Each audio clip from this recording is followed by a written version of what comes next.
ay masusumpungan po natin sa aklat po ng Philippians. Pilipos, sa Tagalog po, Pilipos. Chapter 2, verse 5. Hallelujah. Sabi po dito, magkaroon kayo sa inyo ng pag-iisip na ito'y na kay Kristo Jesus din naman. Na siya bagamat nasaan yung Diyos, ay hindi niya inaring isang bagay na nararapatan ng ang pagkapatay niya sa Diyos, kundi bagkus hinubad niya ito at nag-anyong alipin at nakitulad sa mga tao. Pagpapala po sa pagkamit po ng salita ng Panginoon, pasamandali po tayo ay lumapit sa Diyos. Amang Diyos na makapangyarihan sa lahat na nasa langit, Panginoon, maraming salamat po. Una po, Panginoon, sa buhay at kalakasan, mga biyaya mo at pagpapala. Nandito po, Panginoon, ang Espiritu na pagkain namin, pagpalain po nawain nito, Panginoon, at kayo po ang mamuna sa amin, pagpalain yung bawat isa, Panginoon, na maging isang napakagandang aragdagan po sa buhay namin, ang mga salita ito na amin pong pagbubulay-bulayan. Dahil ito may sabi sa aklat ng Joshua, amin itong pagbubulay-bulayan araw at gabi. Ang lahat ng ito po, Panginoon, lagi po namin itong sa dalangin, tangi po lamang sa mga pangyayang pangalan ng Jesus. Ang lagi mong sabi ng Amen. Amen. Palapakan natin ng Panginoon. Sa makakauwi, makakaupo na po kayo. Kapatid, hallelujah. Na ang ating po pag-aaralan ay at ito po ay may kaugnayan po sa ating po Panginoon at sa ating hallelujah, na ang sabi nito, let His mind be in you. Amen. Hallelujah. In Christ Jesus. Magkaroon kayo sa inyo. Tayo po yung tinukoy ni Apostol Pablo, magkaroon kayo sa inyo ng pag-iisip. Hallelujah. Na ito ay na kay Kristo Jesus din naman. Na ito ngayon kung atin pong titingnan, hallelujah, ang ating pong Panginoon, ang kinakailangan natin ay matularan. Tama? Amen. Magkaroon kayo sa inyo ng pag-iisip. Kung titingnan natin, ano bang pag-iisip mayroon ng ating Panginoon? Na sinabi niya po ni Apostol Pablo, na magkaroon kayo sa inyo. Kinakailangan pala yun, mga kapatid. Hallelujah. Ang kung ano yung kaisipan ng Panginoon,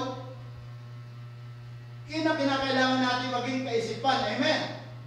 Gayon-gayon, mga kapatid, kung titignan natin siya, amen. Hallelujah. Ang sabi doon, na siya bagamat nasaan yung Diyos, ay hinubad niya ito. Hallelujah. Hindi niya inaring isang bagay na kanangnan ang pagkapantay niya sa Diyos. Naging tao ang ating Panginoon. Hallelujah.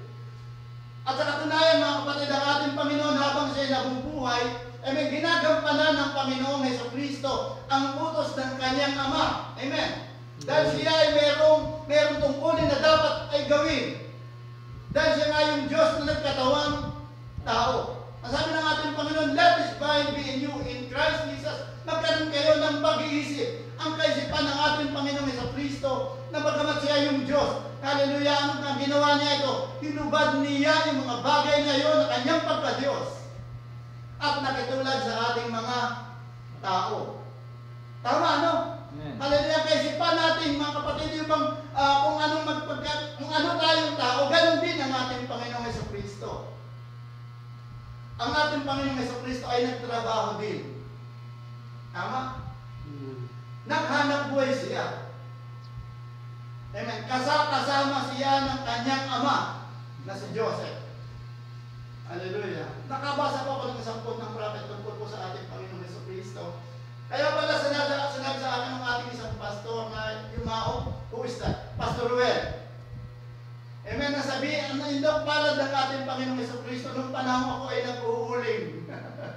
Ay napakakapal ng aking mga palad. Puro kanyo. Amen. Sabi ng ating ni Pastor Ruel, brother, ganito, ganyan ang kamay ng Panginoon. Bakit po naman magiging ganito ang kamay ng Panginoon? Samantalang siya ay Diyos.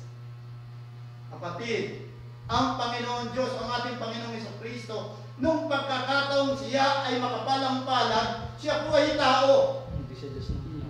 Hindi siya Diyos nung pagkakataon yun. Maaari kang napukpok ng martilyo ang kanyang kamay. Dahil katulong siya ng kanyang ama, di ba? Amen. Hallelujah. Alwagi. Kaya pala mayroong nakalagay doon na Kristo na anak ng isang alwagi, isang karpintero. Kaya kung ang tatay mo ay karpintero, ang anak din ay karpintero. The same.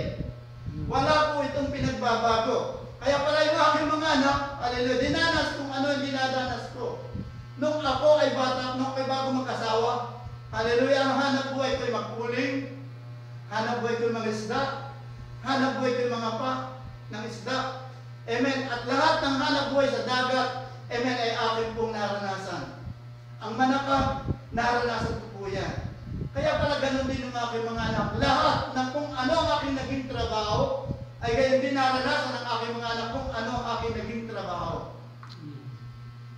Hallelujah. Ganun ang ating Panginoong Jesucristo. Nung siya ay nandun kapiling, sabi ko sa kausap ko, hallelujah, nung edad siya, wala pa ako, 12 taong gulang. Amen. Pwede na itong pakinabangan ng kanyang ama. Sa brother Tantan, ilan taon na ba yun? 10. Wala pa hindi pa umaabot ng 12 taon para makatulong mo. Kasi hindi ka naman karpintero. Di ba? Kaya yung mga anak ko nung araw, pag dumating na kaya na nilang umasaan ka, bumakot ng kahoy, naranasan po nilang lahat yan. Bisa na dumudugo yung balikat nila sa pag-aabot ng kahoy sa Sister Pe. Lahat ng anak ko, pati si Sister Pe, kasama po namin sa mundo. At minsan na yung mga humihila rin ng kahoy yan. Dala-dala doon sa aming kulingan. Nakaranas po siya ng kahirapan ng buhay. Hallelujah. Nakaranas siya na magtanggal ng bangus na kumpul-kumpul doon sa tambak na aming ikinakadkad pagkadating po ng bangusan. Lahat ay naranasan yan. Ang aking mga anak, puro kahirapan ng buhay. Nung panahon na yun na sila iginagapang ko sa hirap, sa habang sila nag-aaral. Kung saan ako napupunta. Lalo na po na nag-aaral ang ating pastor, mga Sister Pe, amen, hallelujah. Talaga po, hallelujah, napakahirap ng buhay. Pero, may awa ang Diyos. Sa kalooban ng Panginoon, lahat po na inigapang ko sa hirap, amen, sa kalooban po ng Panginoon. Hindi ko po sa sariling kalooban. Bakit nasasabi ko ngayon yun? Dahil una, sabi ko, kung hindi sa akin, mali pala yun.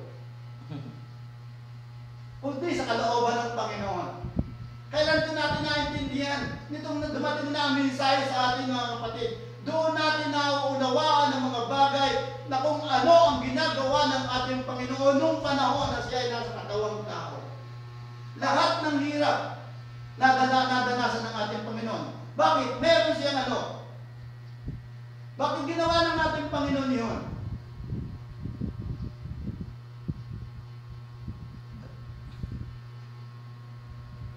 Brother Richie, bakit ginawa ng Panginoon ng mga bagay na yun? Alam niyo bakit ginawa ng Panginoon, brother Red? Isang huwaran. Para Hindi isang huwaran at wala nang ilan pang tao na hindi kaya. Ayun, tama po yun. Hallelujah. Walang imposible sa Diyos. Dahil nagkatawang tao siya, ginawa niya kung anong ginagawa ng tao. Para walang maidahilan ang tao sa Diyos. Amen. Napakaganda, Ang ginawa ng Panginoon, kaya nga sabi doon, hallelujah, kung titingnan natin, magkaroon kayo sa inyo ng pag-iisip. Wala tayong pwedeng idahilan sa Panginoon. Amen. Hallelujah. Dinaanan niya lahat ng kahirapan ng buhay bilang tao. Alam ng Panginoon ng mga bagay na ito. Dahil sinabi ng ating Panginoon sa aklat ng Jeremiah, sabi ni Propeta Jeremiah 29:11. Pakibasa nga po. Amen. Jeremiah.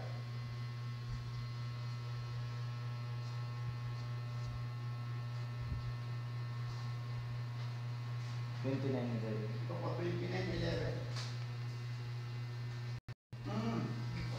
Sapagkat nalalaman ko ang mga pag-iisip na aking iniisip sa inyo. Sabi ng Panginoon, mga pag-iisip tungkol sa kapayapaan at hindi tungkol sa kasamaan upang bigyan kayo ng pag-asa sa inyong huling wakas. Napakaganda. Pray po, Panginoon, sa pagkabasa ko ng kanyang mga dakilang salita. Ang sabi po dito, sapagkat nalalaman ko ang mga pag-iisip na aking iniisip sa inyo. Sabi ng Panginoon, Alam ng Panginoon, amen, ang ating pag-iisip sa umagang ito. Amen. Walang malilingid po sa atin, amen. Kahit saan tayo magtago. Kaya sabi ko, brother, nung tayo nasa Quezon, amen, nung nagtatago si brother Boy, kilala mo yun, di ba? Hallelujah, katapat bahay ninyo, brother Araya, sa Quezon. Amen. Yung maliit na lalaki matanda. Kaya brother Boy, kahit saan ka magtago, amen, hindi ka malilingid sa Panginoon kung ano ang iyong ginagawa. Lahat ng bagay alam ng Diyos. Hindi mo pa iniisip, alam na ng Panginoon. Hindi ka pa sinisilang, alam na ng Panginoon. Ang lahat ng mga bagay na iyong gagawin, wala kong matatago, wala magiging lihim sa Diyos. Hindi ka pa nga pinanganganak. Hallelujah. Alam na ng Diyos, nalilitaw ka sa gayong panahon. Alam ng Panginoon kung ano iisipin mo. Alam ng Panginoon kung ano ang mangyayari sa iyo. At alam din ng Diyos kung ano magiging, hallelujah, kapalaran mo. Pero sa kabila ng mga bagay na yon, binigyan tayo ng Diyos ng free moral agency. Binigyan tayo ng Diyos ng kalayaan. Sa kabila ng alam ng Panginoon ang lahat ng mga bagay na yan. Bakit? Sinusubok tayo ng Panginoon. Tinitingnan tayo ng Panginoon kung alin ba talaga yung gusto natin. Parang si Eva at si Adan, ano? Sa alamanan ng Eden. Kaya po, ang sabi ng ating Panginoon, sapagkat nalalaman ko ang inyong pag-iisip na aking iniisip sa inyo. Hallelujah. Ang ating kaisipan sa umagang ito, ang mga kaisipan natin mga tao, hallelujah, ano ang iniisip mo ngayon? Sabi ng prophet, ano ang iniisip mo ngayon? Alam ng Diyos kung ano yan. Maraming tao, sabi ng aming kausap, siyempre, ang iniisip ko kung paano ako masenso. Di ba, brother? Ang iniisip ko kung paano ko yumaman. So, napakaganda ng kaisipan ng tao. Hallelujah. Marami tayong iniisip. Amen? Ang iniisip natin ay para lang sa ating pansarili lamang minsan. Amen? Hindi tungkol sa ating Panginoon. Hindi tungkol sa kung ano ang ating magagawa. Hallelujah. Alam ng Panginoon lahat. Iniisip mo magkaroon ka ng kayamanan. Wala pong tao na hindi nagnais na siya ay umasenso sa buhay. Amen? Yun po talaga. Ang priority ng tao, paano ko asenso? Kaya may maraming mga tao na hallelujah, na nakatapos na ng pag-aaral. Ano bang gagawin? Para sa mas umasenso pa. Magdo-doctorate sila, di ba, brother? Mag-aaral pa ulit sila. Para umasenso pa sila. At pagka umasenso na sila sa buhay, hallelujah, mas iisipin pa nito ang mas umasenso pa doon sa kanilang kinalalagyan. Hallelujah. Nawawala na yung mga bagay na kung ano lamang binibigay ng Panginoon. Nagkakaroon na totoo yan. Tumataas ang kanilang antas. Hindi nila namamalayan. Hallelujah. Nakakalimutan na nila ang Diyos. Hallelujah. Minsan walang kasiyahan ng tao, wala talaga. Ganyan po yung tao. Walang kasiyahan. Para bang isang simpleng bagay. Meron na tayong isang ganito. Gusto pa natin magkaroon ng isang pagganyan. At gusto pa natin magkaroon ng isang napakarami pang ganyan kalalaking kayamanan. Ganyan na nangyari doon sa prodigal son. Sa prodigal son, sa the rich young ruler, di ba? Meron ng kayamanan, naghangat pa siya ng marami at marami pang kayamanan. Hallelujah. Ang lahat ng bagay na yun, alam ng Panginoon na gagawin ng tao. Amen. Totoo po yan. Hallelujah. Pero ang kaisipan ng Panginoon, tingnan mo. Sabi ng Panginoon, huwag kayong mag-alala. Kung ano yung iniisip mo ngayon, huwag kayong mag-alala. Sa pagkat dumadating na yung kahirapan, sabi ko sa kausap ko, amen. Kasi, nag-aalala ko sa araw ng bukas At nangyayari po talaga yun. Lalo na po yung kinakasama ko sa ngayon. Talagang ayaw noon nang wala kaming kakanin sa araw ng bukas. Ayaw noon nang wala kaming hawak-hawak na pera. Ang iniisip kasi noon, paano tayo bukas? Hindi po masama mag-alala tayo sa araw ng bukas. Pero kabaligtaran po yan ayon sa Biblia. Kaya minsan maraming tao hindi makahayo, makapangalan na salita ng Panginoon. Kung babalikan po natin yung ating pinag-uusapan, let this mind be in you, in Christ Jesus. Maraming mga tao nag-aalala, mga kapatid, sa araw ng bukas. Pero ang ating Panginoon, hindi niya kinakailangan mag-isip sa mga bagay na yun. Hindi naman tayo mababayaan ng Panginoon.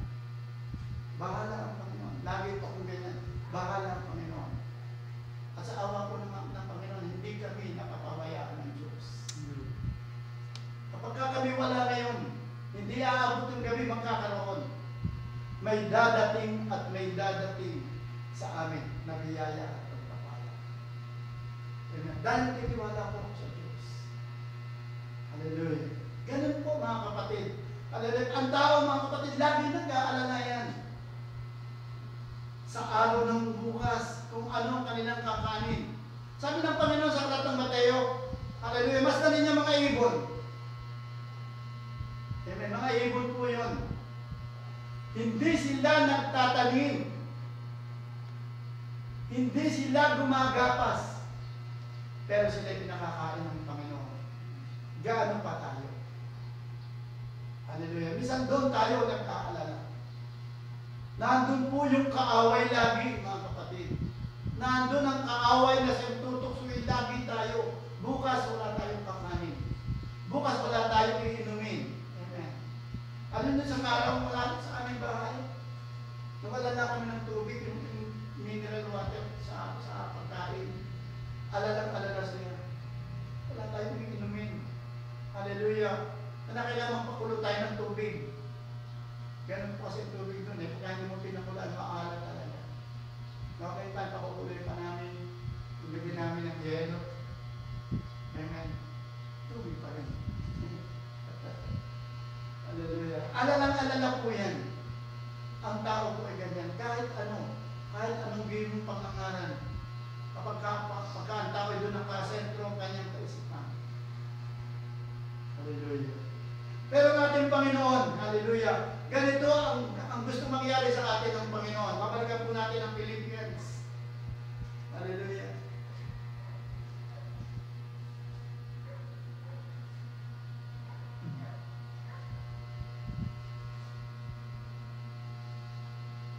Praise the Lord.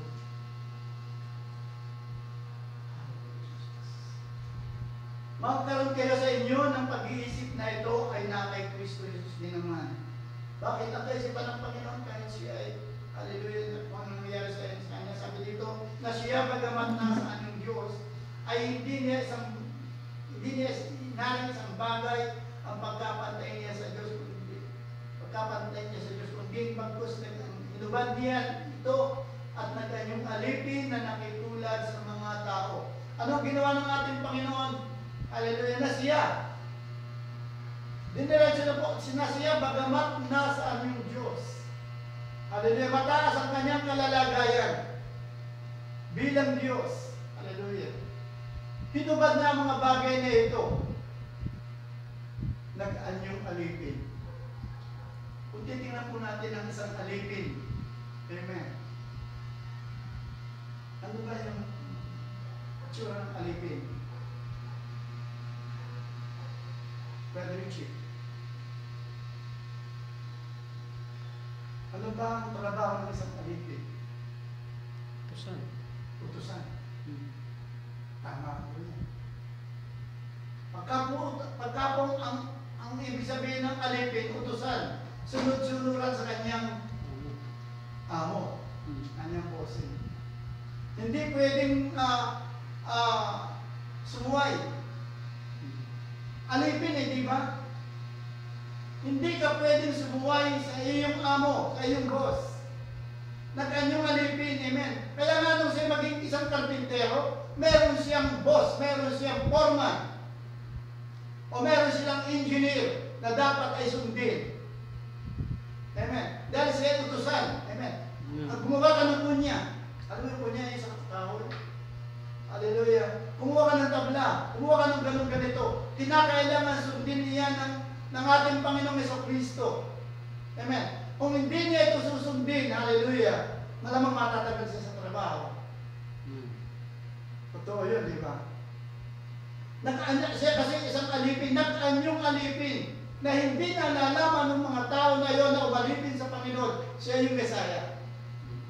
Dahil wala pong alam. Ganyan din po ang ating Panginoong Jesucristo. Sa hindi pagkaalam ng mga tao ng panahon na yon na siya yung pinangakong Mesaya, anong ginawa ng mga tao? Pinako sa krus. Ganyan din tayo mga kapatid. Hallelujah. Sa ating pagiging isang mababa, na nila lang, mababang, sa tingin nila mababa ang ating pananampalataya.